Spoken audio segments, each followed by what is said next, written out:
Assalamualaikum warahmatullahi wabarakatuh. Kita ketemu lagi di pembahasan botani laut, masih tentang mangrove tema kita. Kali ini kita akan membahas tentang jasa lingkungan mangrove. Nah, sebelum kita membahas lebih dalam mengenai apa itu jasa lingkungan, kemudian fokus kita apa sih yang diberikan mangrove kepada kita sebagai jasa dari ekosistem mangrove tersebut.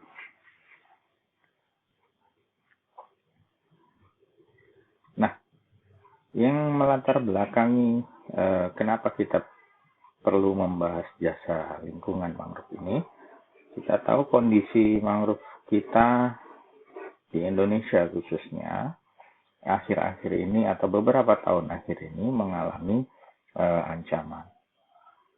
Salah satunya adalah kerusakan atau berkurangnya luasan hutan mangrove yang ada di Indonesia. Nah, apa penyebabnya? Secara umum di dunia perubahan mangrove itu cukup signifikan. Dari gambar ini kita bisa melihat bahwa perubahan mangrove di Indonesia itu relatif tinggi, kurang lebih sekitar 7 hingga 9% perubahannya per tahun.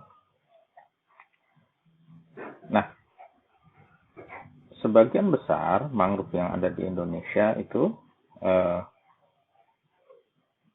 berkurang, itu cukup besar, terutama di daerah-daerah yang memang menjadi konsentrasi hutan mangrove di Sumatera, Kalimantan, Jawa, dan sebagainya. Nah, apa penyebab dari kehilangan hutan mangrove ini? Dari hasil penelitian bahwa dominasi terbesar itu adalah perubahan dari habitat hutan mangrove itu sendiri. Secara umum di beberapa pulau yang terbesar ada Jawa, Sumatera, Sulawesi, Kalimantan, Maluku, dan Papua. Ini perubahan mangrove-nya disebabkan oleh beberapa faktor. Dari tahun 1800-an hingga 1900, kita lihat faktor utama adalah adanya pembukaan tambak. Tetapi perubahannya belum terlalu besar, hanya di daerah Jawa dan Sumatera ini yang mengalami penurunan luasan hutan mangrove. Nah, perubahan terbesar, atau degradasi terbesar, itu terjadi antara tahun 75 hingga tahun 2000-an. Faktornya itu adalah pembukaan areal tambak dan juga penebangan pohon untuk kayu bakar. Nah, degradasi terbesar itu ada di Sulawesi, yang penurunannya relatif besar. Kemudian Kalimantan, ini juga cukup besar.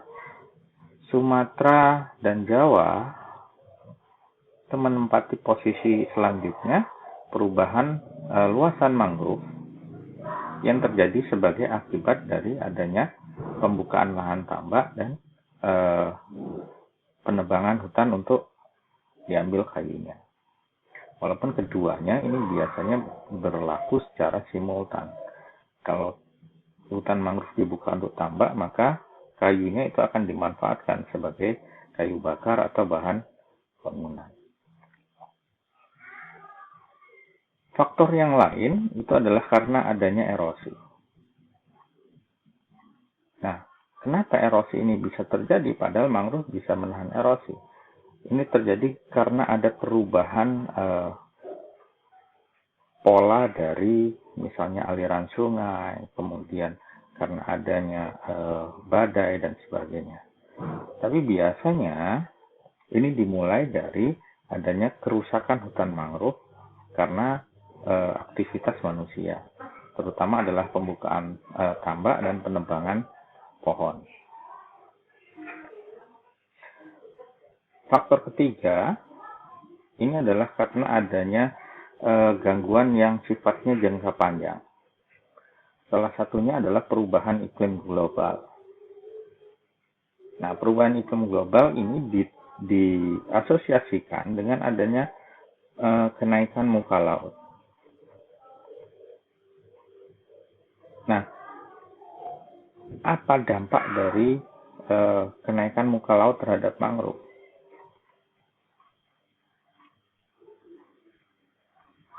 Salah satu faktor yang menjadi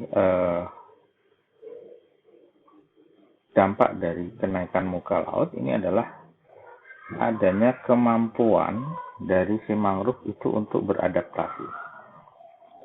Kenapa dia harus beradaptasi? Karena mangrove yang tadinya dia tidak terendam sepenuhnya karena kenaikan muka laut itu menjadi terendam.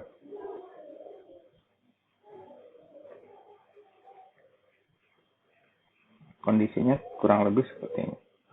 Jadi mangrove yang tadinya tidak terendam karena kenaikan muka laut, maka mangrove-nya menjadi terendam. Nah, kemampuan adaptasinya akan berubah. Karena kemampuan adaptasi itu berjalan secara lambat, maka sebagian besar mangrove itu akan mengalami kematian karena belum sempat beradaptasi dengan kenaikan muka laut ini. Nah, terjadinya degradasi luasan hutan mangrove, maka pertanyaan besar buat kita, apakah kita harus mengembalikan ekosistem hutan mangrove tersebut? Caranya bagaimana? Tentu saja kita harus dengan melakukan restorasi. Restorasi hutan mangrove bagaimana? Dilakukan dengan penanaman kembali.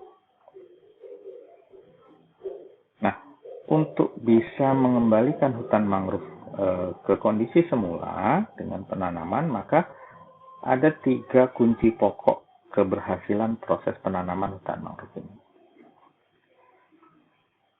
Apa ketiga kunci tersebut? Yaitu pertama vegetasi, kemudian sedimen, dan hidrologi. Dari vegetasi,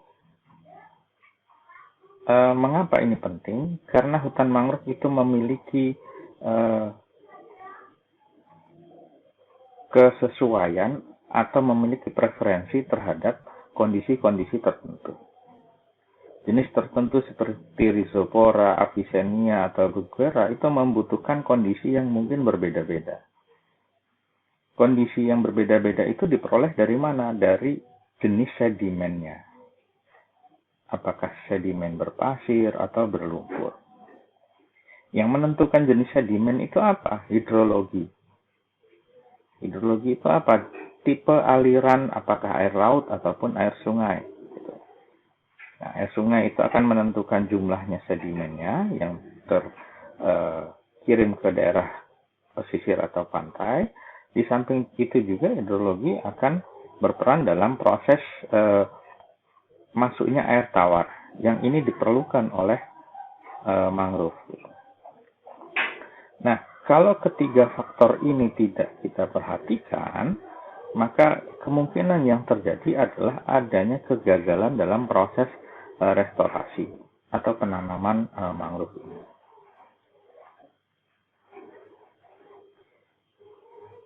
Nah, untuk mengurangi kerugian akibat kegagalan proses restorasi, maka kita bisa memprediksi kenapa faktor-faktor penyebab kegagalan restorasi tersebut. Nah, analisisnya bisa secara ekologi, bisa secara sosial ekonomi untuk meminimalkan kegagalan dalam proses restorasi. Kenapa ini penting? Karena sebagian besar yang kita lakukan dalam proses restorasi itu adalah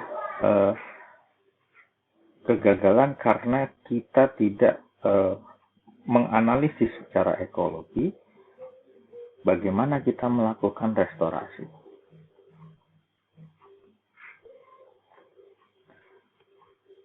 Nah, bagaimana bentuk analisisnya? Jadi, Kita tahu mangrove itu adalah tanaman yang sifatnya itu cukup oportunis. Nah, oportunisnya bagaimana? Mangrove itu akan hidup pada kondisi area yang cukup tenang, tidak terlalu banyak arus, atau arusnya tidak terlalu kuat, kemudian ada pasokan sedimen, kemudian pasokan sedimen ini bisa membentuk daratan-daratan atau delta kalau di sungai. Nah, delta-delta ini akan dimanfaatkan oleh benih-benih mangrove tersebut untuk tumbuh. Itu yang dimaksud dengan oportunis. Sedimen itu disuplai dari mana? Dari daratan atau dari pegunungan. Dibawa ke sungai sebagai daerah transfer sedimen, kemudian karena faktor adanya arus, pasang surut, gelombang, dan sebagainya, maka sedimen akan terdeposisi di sekitar muara sungai. Nah, ketika sedimen-sedimen ini membentuk daratan baru, dia akan dimanfaatkan oleh mangrove secara baik untuk tempat tumbuhnya mangrove ini. Nah, yang terjadi bagaimana? Karena ada pengaruh manusia, baik di daratan maupun di daerah muara sungai, ini dengan membentuk struktur-struktur baru, maka yang terjadi apa? Sedimen-sedimen yang terendapkan di sini itu akan berkurang.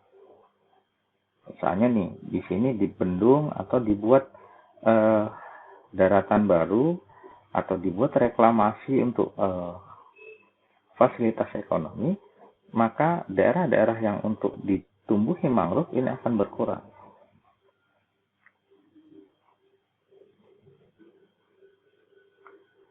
Nah, perubahan dari struktur yang ada di pantai ini, maka akan menyebabkan mangrove itu sulit untuk tumbuh, walaupun kita lakukan penanaman hutan mangrove.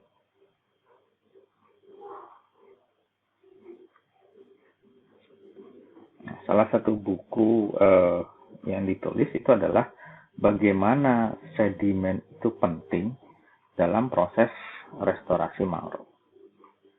Keberhasilan restorasi itu ditentukan oleh adanya asupan sedimen dari daratan dan juga kondisi hidrodinamiknya. Jadi dari buku ini, Sediment Flow in the Context of Mangrove Restoration and Conservation, ini kita bisa menyimpulkan bahwa keberhasilan restorasi itu tergantung dari adanya asupan sedimen dan kondisi hidrodinamiknya. Nah, supaya kita berhasil, maka proses penanaman atau restorasi itu harus sesuai dengan sifat biologis dari mangrove-nya. Kalau kita bagi daerah pesisir itu menjadi beberapa zona, ada subtidal, ada intertidal, kemudian ada supratidal, di mana kita bisa menanam mangrove supaya mangrove itu tumbuh.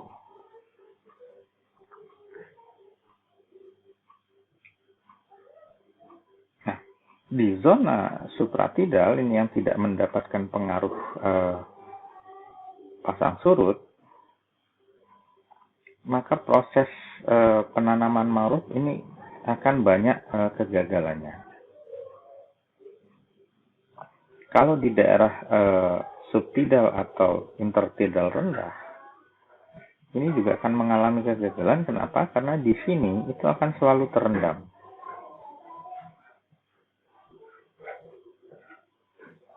Jadi yang tepat adalah di daerah intertidal bagian atas atau tengah, di mana dia tidak selalu terendam sepanjang waktu.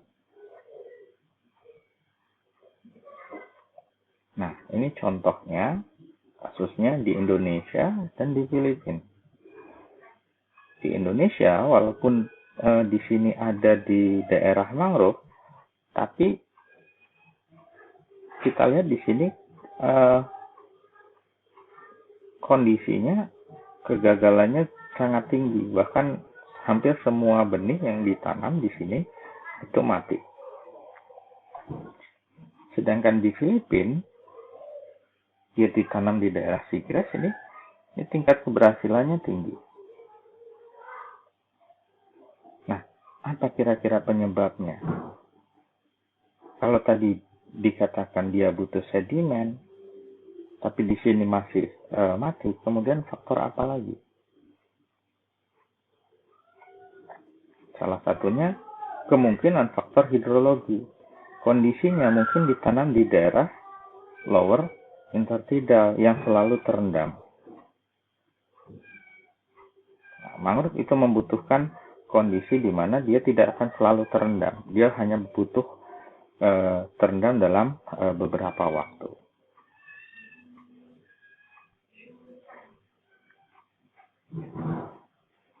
Nah, sebagian besar faktor kegagalan restorasi itu, apa penyebabnya? Perencanaan yang kurang. Jadi tanpa adanya perencanaan, kita langsung misalnya penanaman mangrove dan sebagainya, kemungkinan kegagalannya tinggi. Kemudian yang kedua adalah karena keinginan supaya proses restorasi itu segera cepat terlaksana. Padahal restorasi itu tidak mungkin bisa dilakukan dengan cepat. Kemudian yang ketiga, faktor pemahaman ekologi. Salah lokasi, salah spesies. Daerah yang berlumpur ditanam Avicennia, daerah yang berpasir ditanam Rhizopora, dan sebagainya. Nah, ini faktor-faktor penyebab kegagalan dari restorasi. Nah, kembali lagi, kenapa restorasi itu penting? Karena kita tahu bahwa mangrove itu adalah ekosistem yang penting. Kenapa dia ekosistem yang penting? Karena fungsi dari mangrove itu sendiri.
Nah, salah satu contoh tadi itulah yang dimaksud sebagai jasa lingkungan, jasa ekosistem dari mangrove.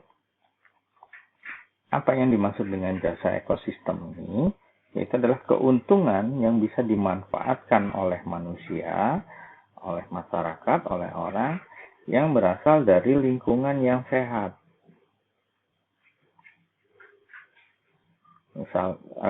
Misalnya adalah air bersih, udara yang bersih. Nah, karena dengan air bersih, maka manusia bisa mengambil keuntungan. Dengan udara yang bersih, manusia juga mengambil keuntungan. Nah, bagaimana mangrove memberikan jasa lingkungan? Salah satu contohnya adalah sistem perakaran mangrove ini akan membuat sebuah jebakan untuk sedimen. Sehingga sedimen ini akan terperangkap di areal akar mangrove. Kemudian juga dia menyediakan daerah asuhan untuk ikan, baik ikan komersil, ikan yang dikonsumsi, atau ikan hias. Nah, bentuk jasa lingkungan yang lain adalah mangrove itu bisa menyerap karbon.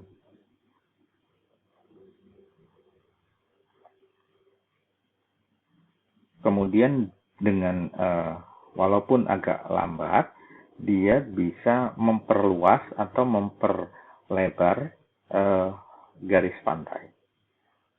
Jadi pantai itu akan bisa maju walaupun agak lambat gitu. Kenapa dia bisa maju? Karena fungsi dari akar mangrove yang bisa menjebak sedimen di situ.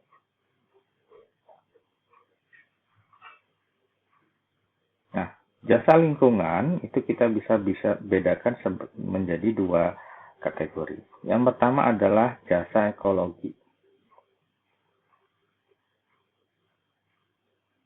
Jasa ekologi yang bisa diberikan mangrove itu apa?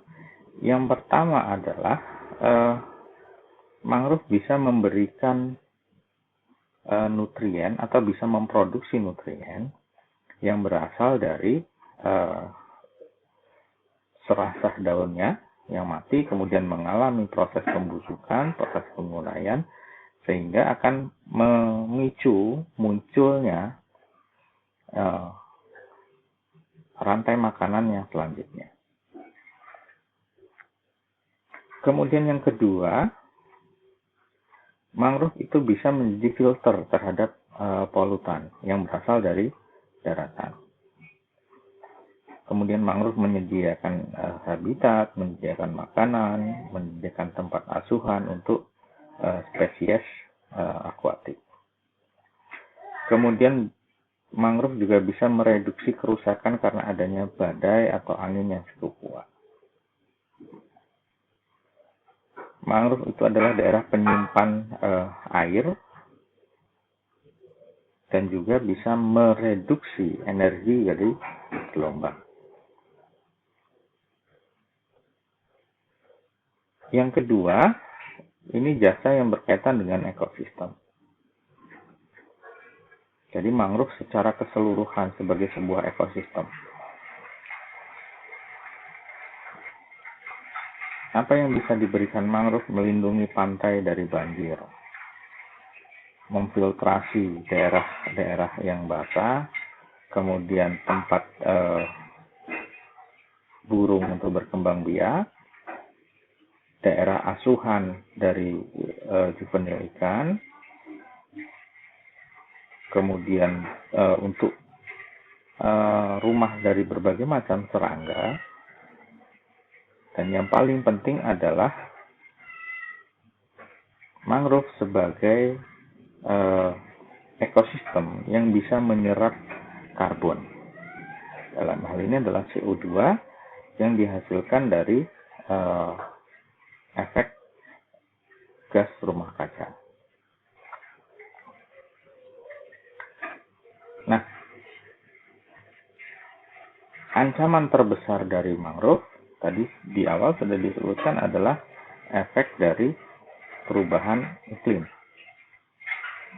Nah, dari perubahan iklim ini apa sih yang terjadi dengan mangrove? Yang pertama ada perubahan temperatur.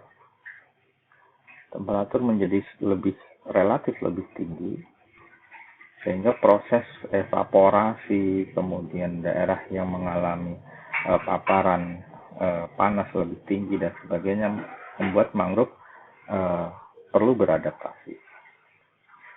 Yang kedua adalah adanya peningkatan konsentrasi CO2. Yang ketiga perubahan salinitas. Bagaimana salinitas bisa berubah?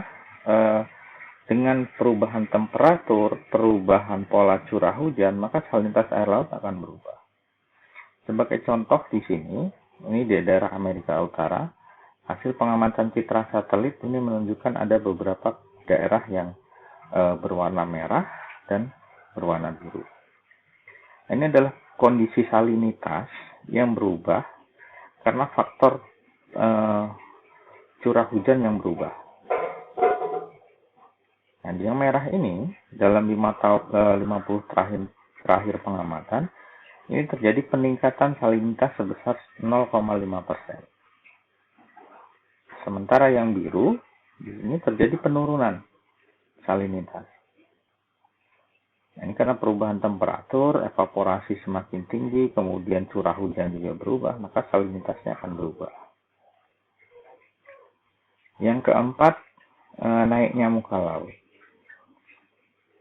Nah, naiknya muka laut maka menyebabkan daerah area genangan itu menjadi bertambah.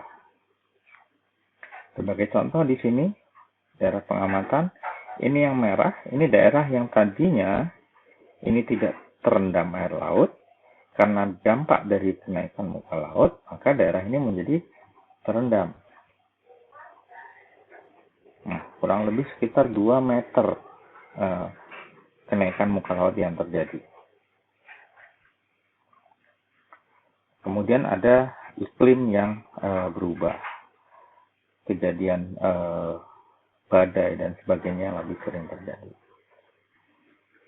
Nah, fokus kita di sini adalah konsentrasi CO2. Bagaimana mangrove itu bisa berperan dalam perubahan konsentrasi CO2.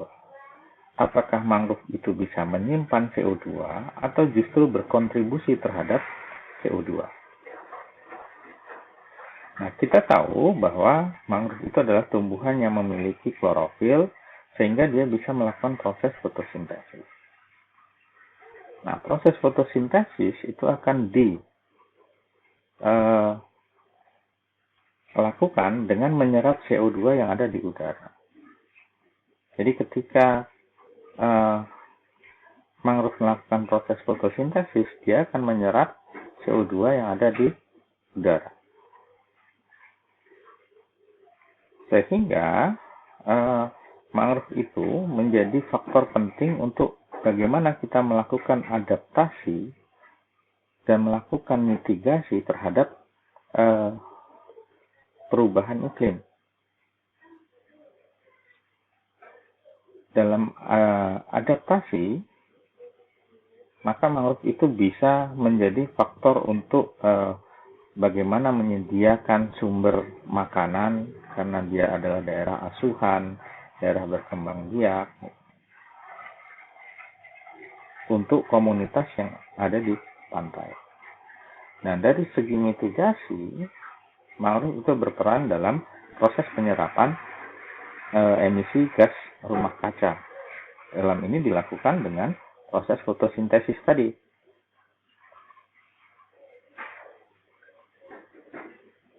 Nah, kemudian dalam proses fotosintesis, karena dia menyerap karbon yang ada di udara, di sini ada sebuah istilah baru yang disebut sebagai blue carbon. Kenapa blue? Karena ini dilakukan di lautan. Di laut identik dengan warna biru, maka disebut sebagai blue carbon. Ada 3 ekosistem yang berperan di dalam penyerapan karbon. Ada mangrove, ada seagrass, dan ada terumbu karang. Jadi apa yang dimaksud dengan blue carbon ini adalah karbon atau CO2 yang ditangkap oleh organisme hidup, apakah mangrove, apakah seagrass, apakah karang, yang tinggal di pantai melalui proses fotosintesis. Nah, karbon itu kemudian akan disimpan dalam bentuk biomasa. Biomasa daun, batang, akar, dan sebagainya. Atau pertambahan terumbu. Nah, selain ketiga ini ada spesies yang lain, dalam hal ini adalah fitoplankton. Kemudian karbon-karbon itu akan ditransfer ke sedimen. Nah, dalam proses penyerapan dari karbon ini, ada 4 bisa dibilang daerah di mana karbon itu berada. Yang pertama adalah karbon itu yang di atas permukaan. Kemudian dia yang berada di tegakan. Kemudian ada yang di bawah tegakan, dan yang terkubur di dalam sedimen. Ini tempat penyimpanan karbon. Ada di atas, ada di permukaan, ada di bawah permukaan, dan di sedimen. Nah, dinamika dari karbon yang ada di mangrove di sini, yang pertama adalah mangrove ini akan menyerap CO2 melalui proses fotosintesis. CO2 ini akan disimpan sebagai biomasa dari daunnya, kemudian batangnya, kemudian dari akarnya, dan di dalam sedimen. Nah, sedimen ini dari mana? Kalau misalnya daun ini lepas karena sudah tua, dia akan jatuh ke sedimen, diuraikan di sedimen, masuk terkubur di dalam sedimen. Nah, tetapi kalau mangrove ini ditebang, maka mangrove ini akan melepaskan karbon dioksida ke atmosfer. Bagaimana dia proses pelepasannya? Misalnya ini terjadi proses pengadukan dan sebagainya. Nah, disitulah karbon itu lepas ke atmosfer. Nah, seberapa besar sih penyimpanan karbon ini? Di daerah mangrove itu yang tersimpan sekitar 78%. Yang dalam bentuk biomasa itu adalah 20%.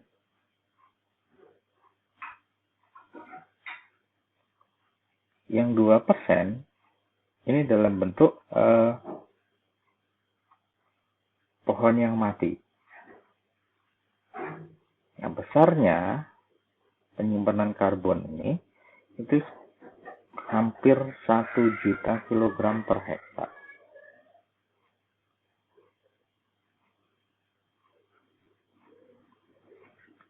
Jadi itu pentingnya mangrove. Nah, bagaimana perbandingan antara mangrove dengan tumbuhan daratan? Di mangrove kita tahu tadi 78% itu disimpan di bawah permukaan atau di dalam tanah atau di dalam sedimen. Jadi sebagian besar mangrove itu menyimpan karbon di sedimen. Nah, kalau tumbuhan daratan itu kebanyakan mangrove itu disimpan di atas permukaan, di biomasanya.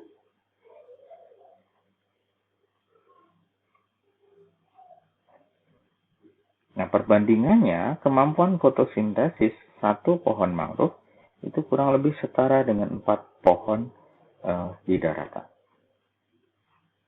Dan kemampuan menyimpan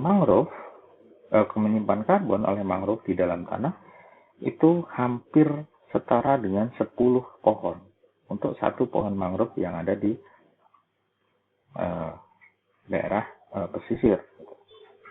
Jadi bisa dibayangkan di sini, kalau satu pohon mangrove saja ditebang, maka itu akan sama dengan menebang 10 pohon yang ada di daratan.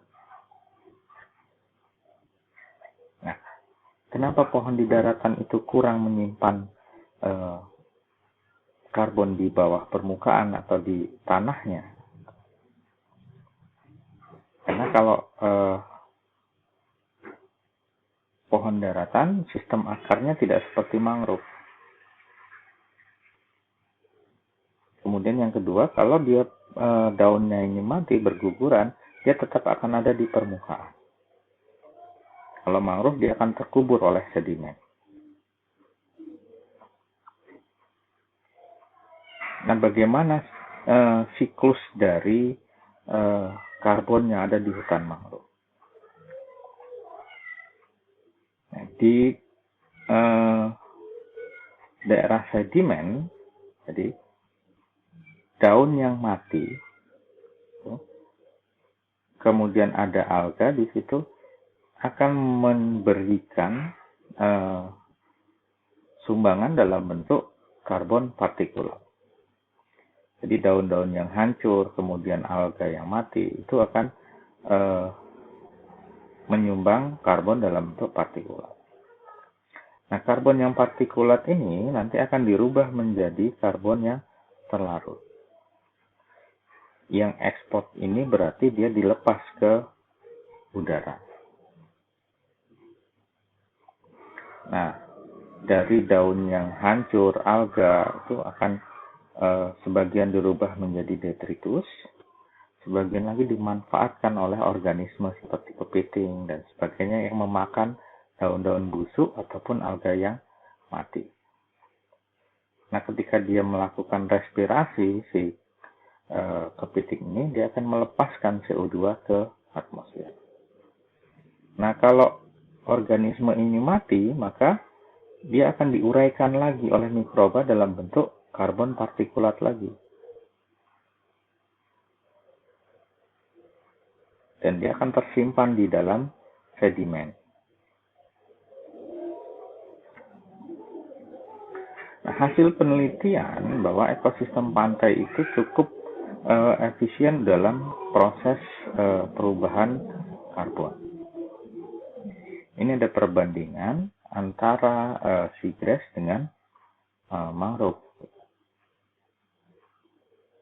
di beberapa lokasi. Kalau kita lihat di sini nilainya, kemampuan menyimpan karbon dari seagrass itu kurang lebih sekitar 30-40 mg karbon per hektar. Sementara mangrove itu bisa mencapai 500